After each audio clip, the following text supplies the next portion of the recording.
समादरणीय धार्मिक सज्जन वृंद, यजुर्वेद का 31वां अध्याय मंत्र संख्या 9 के ऊपर आज विचार करेंगे। 31वें अध्याय में सृष्टि विद्या का वर्णन किया गया है। पिछले मंत्रों में कुछ बातें बताई गई थी। सृष्टि के अंदर जो वेद पुस्तक उपलब्ध होता है, वेद विद्याएं हमें प्राप्त होती हैं, उन वेदों को परमेश्वर ने उत्पन्न किया।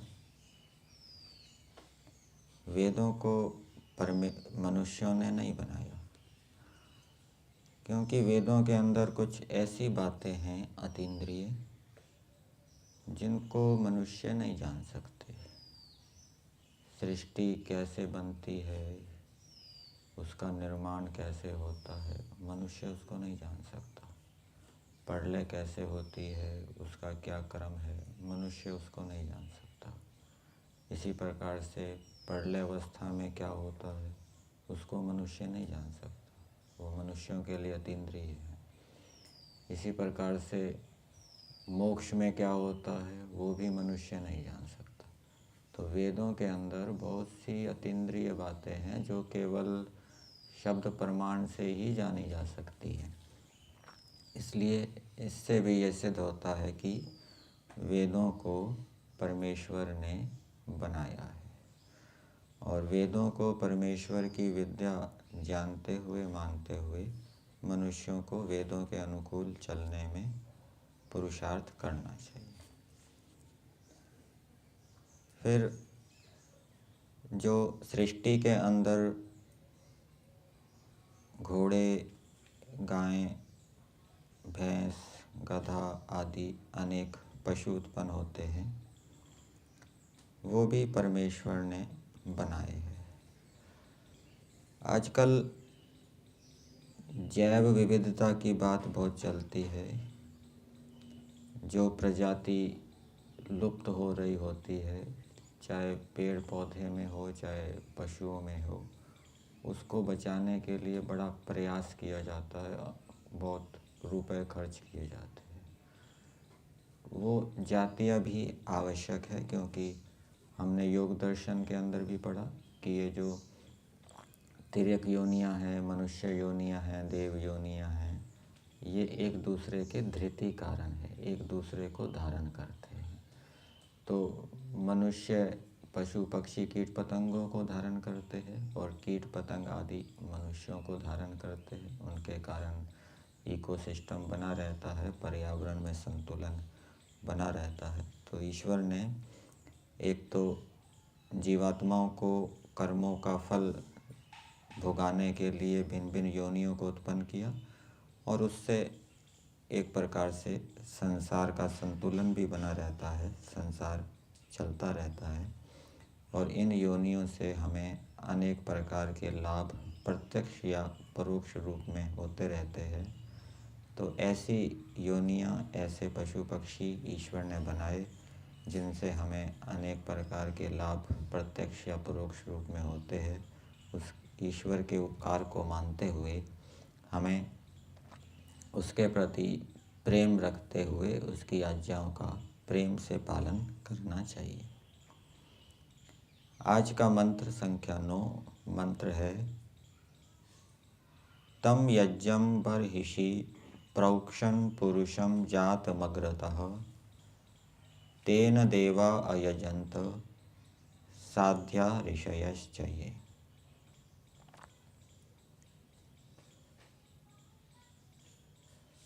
इस मंत्र के अंदर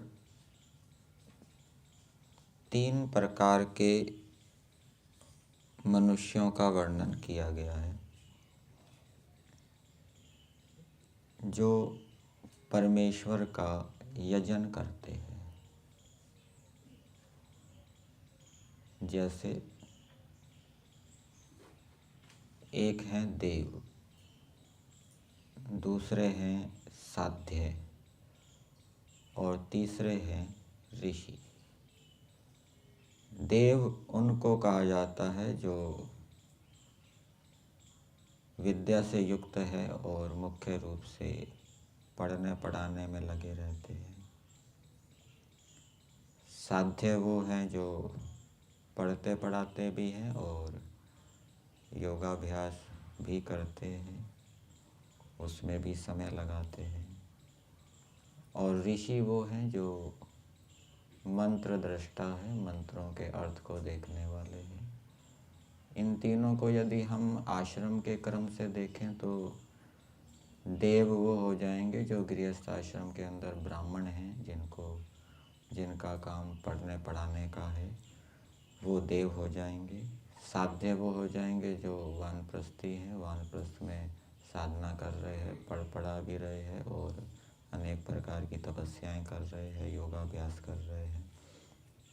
और ऋषि वो हो जाएंगे जो वैराग्य से युक्त हो गए हैं और ईश्वर को प्राप्त करने का प्रयास कर रहे हैं और जिनको ईश्वर की प्राप्ति हो गई है, ईश्वर का साक्षात्कार हो गया है और अब कलेशों को दग्ध बीज करने में लगे हुए हैं और मंत्रों के अर्थों को भी जानते हैं। तो ये 3 प्रकार के मनुष्य ईश्वर का यजन करते हैं। तो ये किस लिए कहा गया, इसके पीछे क्या बात छुपी हुई है कि जैसे कोई पिता अपने बेटे से कहे कि देखो तुम्हारा मित्र प्रतिदिन सवेरे उठकर भ्रमण करता है, व्यायाम करता है, यज्ञ करता है, इतना ही कहा। तो इसके पीछे क्या बात है कि तुमको भी वैसा करना चाहिए। इसी प्रकार से परमेश्वर भी इस मंत्र के माध्यम से कह रहे हैं कि देखो हे मनुष्यों, सृष्टि के अंदर जो देव हैं, जो साध्य हैं, जो ऋषि हैं, वो मेरा यजन करते हैं, तो तुम भी मेरा यजन करो। इतने बड़े बड़े लोग मेरा यजन कर रहे हैं तो तुम भी मेरा यजन करो। प्रारंभ में दिया है तम यज्ञं बर्हिषि प्रोक्षन् पुरुषं जातम अग्रतः। उस यज्ञ स्वरूप परमेश्वर को, यज्ञ नाम परमेश्वर का है, बर्हिषि, बर्हिषि का अर्थ किया है ज्ञान यज्ञ में। उस परमेश्वर का ज्ञान यज्ञ में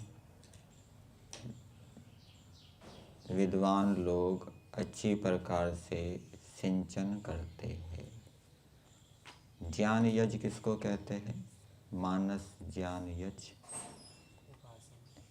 ईश्वर के विषय में हम चिंतन कर रहे हैं, ईश्वर के गुणों का विचार कर रहे हैं, ईश्वर के गुणों का मनन कर रहे हैं, ईश्वर के गुणों का निधिध्यासन कर रहे हैं, तो ये क्या कहलाएगा? ज्ञान यज्ञ। और जो गुण हमने जान लिए हैं उन गुणों का हम जप कर रहे हैं अर्थ और भावना को बनाते हुए, तो ये मानस ज्ञान यज्ञ कहलाता है। तो विद्वान लोग मानस ज्ञान यज्ञ में परमेश्वर का अच्छी प्रकार से सिंचन करते हैं, अर्थात उसको धारण करते हैं। क्यों धारण करते हैं? मानस ज्ञान यज्ञ किस लिए किया जाता है? क्योंकि उससे परमेश्वर का विज्ञान होता है। जब हम ईश्वर के गुणों का विचार करते हैं, चिंतन करते हैं, निधिध्यासन करते हैं, तो ईश्वर के गुण हमें समझ में आते हैं। और समझ में आने के बाद दो बातें होती है। एक तो हम उन गुणों को धारण करने में प्रवृत्त होते हैं, और दूसरी बात ईश्वर के प्रति प्रीति उत्पन्न होती है। और फिर ईश्वर के प्रति प्रीति होने पर हम उसकी आज्ञाओं का प्रेम पूर्वक पालन करते हैं। तो ईश्वर का ध्यान कैसे करें? ईश्वर तो निराकार है। निराकार परमेश्वर का ध्यान कैसे हो?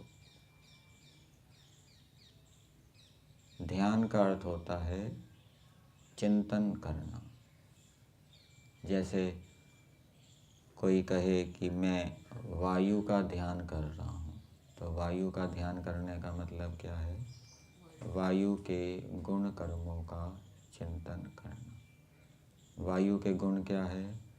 वायु में रूप, रस, गंध आदि नहीं है। वायु में स्पर्श गुण है। वायु हमेशा चलती रहती है। वायु सब प्राणियों के जीवन का आधार है। तो इस प्रकार से जब हम वायु के गुण कर्मों का चिंतन करते हैं तो ये वायु का ध्यान कहलाता है। वायु को हम देख नहीं सकते। इसी प्रकार से ईश्वर निराकार है। निराकार परमेश्वर का ध्यान भी उसके गुण कर्मों के साथ होगा कि ईश्वर रूप, रस, गंध, स्पर्श आदि गुणों से रहित है। काम, क्रोध, लोभ, मोह आदि क्लेशों से रहित है। सदा धर्म का आचरण करते हैं, कभी अधर्म का आचरण नहीं करते। सृष्टि को बनाते हैं, सृष्टि को चलाते हैं, सृष्टि का विनाश करते हैं, जीवात्माओं के कर्मों का हिसाब रखते हैं। तो ये ईश्वर के गुण कर्मों का इस प्रकार से विचार करना, और बीच में कोई दूसरा चित्र, दूसरा विषय ना लाना, तो ये ईश्वर का ध्यान कहलाता है। तो विद्वान लोग मानस ज्ञान यज्ञ में ईश्वर का ध्यान करते हैं, ईश्वर को धारण करते हैं। तो इससे क्या बात निकली? मनुष्यों को भी वैसा करना चाहिए, ईश्वर का ध्यान करना चाहिए। और ईश्वर, यही बात स्मृति आदि शास्त्रों में मिली है। पंचमहायज्ञ का विधान किया गया है। पंचमहायज्ञ 3 आश्रम वाले करते हैं। कौन कौन? ब्रह्मचर्य आश्रम, गृहस्थ आश्रम और वानप्रस्थ आश्रम। उसमें एक ब्रह्म यज्ञ भी है। ब्रह्म यज्ञ का मतलब क्या है? 2 अर्थ किए हैं ब्रह्म यज्ञ के ऋषि दयानंद जी ने। एक तो वेदों का पठन पाठन, और दूसरा संध्या, ईश्वर के गुणों का चिंतन करना। तो ये बात वेदों के अनुसार ही है। वेद में यही कहा गया है कि ईश्वर का अच्छी प्रकार से ध्यान करना चाहिए। इससे ईश्वर के प्रति कृतज्ञता भी प्रकट होती है। और ऋषि दयानंद जी ने 7वें समोल्लास में लिखा है कि जो ईश्वर को मानता नहीं, जानता नहीं, वो कृतज्ञ है, और कृतज्ञता को महादोष कहा गया है। तम यज्ञम बर्हिषि प्रोक्षण पुरुषम जातमग्रतः तेन देवा अयजंत। तो ये जो देव हैं, साध्य हैं, योगाभ्यास आदि करने वाले ऋषि, ये ईश्वर का पूजन कैसे करते हैं? तो दिया तेन, अर्थात तेन उपतिष्ठेन वेदेन। वेद जो परमेश्वर के द्वारा उपदेश किया गया है, उस वेद के माध्यम से देव, साध्य और ऋषि ईश्वर का पूजन करते हैं, ईश्वर का सत्कार करते हैं। जड़ का सत्कार, जड़ की पूजा, चेतन की पूजा और चेतन के सत्कार दोनों में अंतर है। चेतन का सत्कार करने का मतलब है चेतन की आज्ञा का पालन करना, प्रेम पूर्वक उसके अनुकूल चलना।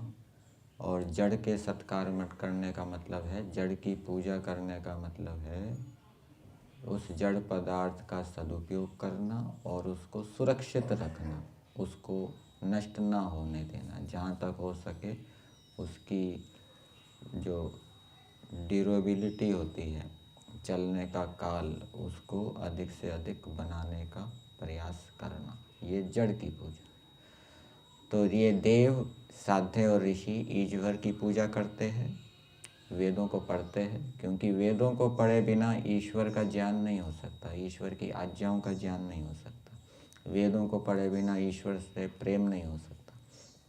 तो वेदों को पढ़ के, उस पर मनन करके, ईश्वर में प्रेम उत्पन्न करके, ईश्वर की आज्ञाओं को जानकर, ये 3 प्रकार के मनुष्य प्रेम पूर्वक ईश्वर की आज्ञा का पालन करते हैं, अर्थात ईश्वर का सत्कार करते हैं। वैसे दूसरे मनुष्यों को भी करना चाहिए। इस मंत्र के भावार्थ में दिया है, विद्वान मनुष्यों को चाहिए कि सृष्टिकर्ता ईश्वर का योगाभ्यास आदि से सदा हृदय रूप अवकाश में ध्यान और पूजन किया करें।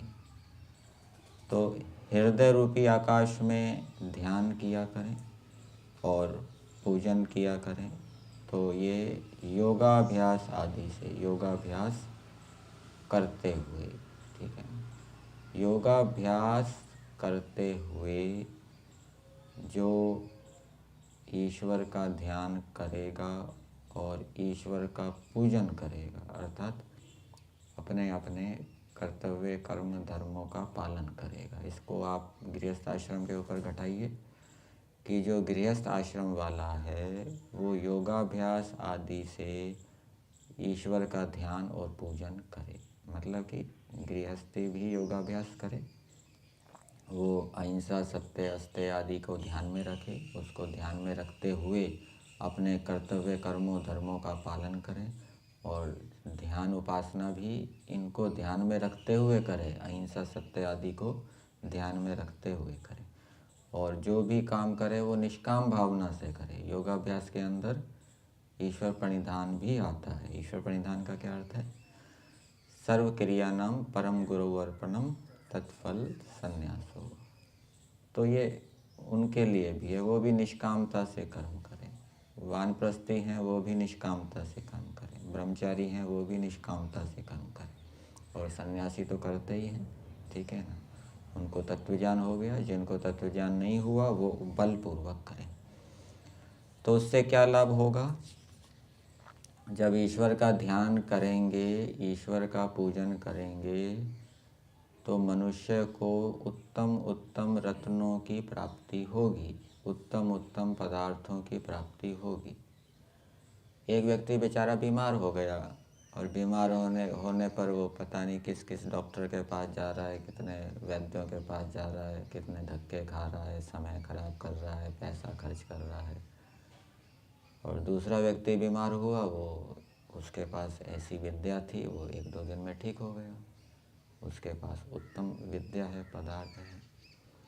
एक व्यक्ति पता नहीं कितनी पुस्तकों को पढ़ता है, कितनी पुस्तकों को पढ़ने के बाद भी उसको संतोष नहीं होता, तृप्ति नहीं होती, वो ये मानता है कि जो चाहना था वो मुझे मिला ही नहीं। और दूसरे को एक पुस्तक ऐसी मिल जाती है, वो उस पुस्तक को पढ़ के ही मानता है कि ये तो, इससे तो मेरा जीवन बदल गया, ये तो इस पुस्तक ने मेरे को कृतकृत्य कर दिया, तृप्त कर दिया।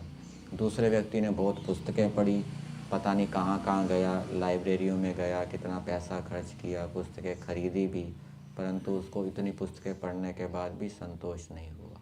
और दूसरे व्यक्ति को 1-2 पुस्तकें ऐसी मिल गई जो बहुत ज्ञान विज्ञान था उसमें, उसको तृप्ति हो गई।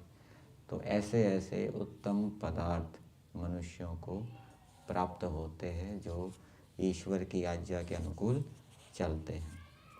और वो अधिक से अधिक उपकार करने में समर्थ होते हैं। सर्वम वै पूर्णम स्वाहा।